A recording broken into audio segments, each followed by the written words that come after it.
এবং আমাদের উপজেলা কর্মকর্তারা।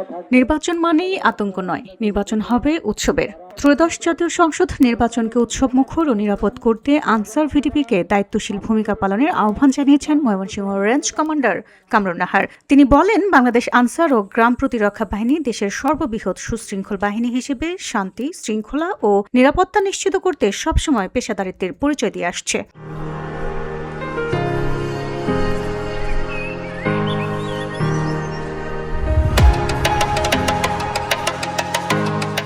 নেত্রকোনায় অবাধ ও সুষ্ঠু নির্বাচন নিশ্চিত করতে ৮,৭৮৮ জন আনসার ভিডিপি সদস্য মোতায়েন করা হয়েছে। সোমবার দুপুরে নেত্রকোনা সরকারি কলেজ মাঠে নির্বাচনী প্রস্তুতিমূলক সমাবেশে প্রধান অতিথির বক্তব্যে তিনি এসব কথা বলেন। এ সময় উপস্থিত ছিলেন জেলা আনসার কমান্ডার মোহাম্মদ জিন্নাতুল ইসলাম সহ অন্যান্য কর্মকর্তাবৃন্দ।